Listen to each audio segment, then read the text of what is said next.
Musashi is at the castle, right? And he's well aware of how talented the Yagyus are. And he's at a bathhouse, which is right across the way from the castle. And he's devising a way to get in there. And so is the Densen Sharo and his cohorts. They're trying to figure out a way in as well.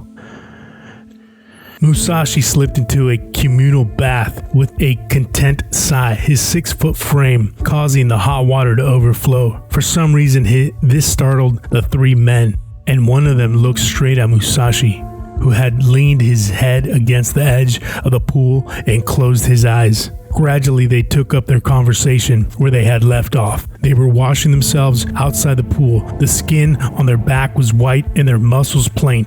They were apparently city people, for their manner of speech was polished and urbane. What was his name? The samurai from the house of Yagyu? I think his name was Shota Kazemon.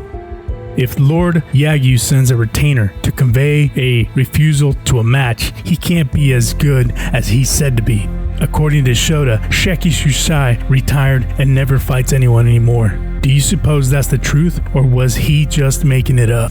Oh, I think it's the truth. It's much more likely that when he heard the second son of the house of Yoshioka was challenging him, he decided to play it safe. Well, he was tactful at least, sending fruit and saying he hoped we'd enjoy our stopover. Yoshioka? Musashi lifted his head and opened his eyes, having overheard some mention of Densen Sharo's trip to Isles while he was at the Yoshioka school. Musashi assumed the 3 men were on their way back to Kyoto. One of them must be Densen Sharo. Which one? I don't have much luck with baths, thought Musashi ruefully. And this is funny because every time he's in a bath, in a actual bathtub, he ends up getting in a fight or being sabotaged or being ambushed. With that in mind, Musashi actually ends up showering or cleaning himself in rivers just because of that. As ice cold as they are, he still does it, and it feels better. It actually feels better for him. But the 3 paid no attention. To judge from their talk, as soon as they had arrived, they had sent a letter to the house of the Yagyu. Apparently, Sheki Shusai had some connection with the Yoshioka Kempo back in the days when Kempo was tutor to the shoguns.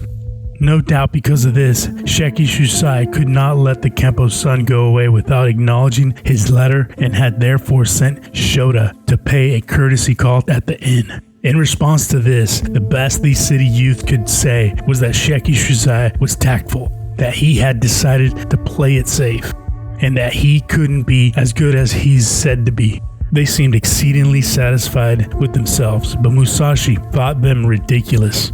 In contrast to what he had seen at the Koyagyu castle and the inevitable state of the area's inhabitants, they appeared to have nothing better to offer than clever conversation.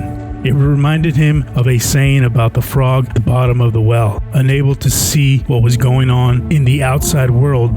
Sometimes he was thinking it works the other way around.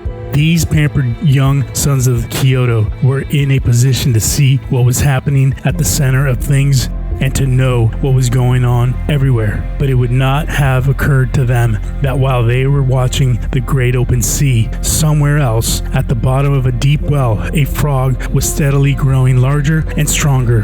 Here in Koyagyu, well away from the country's political and economic center, sturdy samurai had for decades been leading a healthy rural life, preserving the ancient virtues, correcting their weak points, and growing in stature.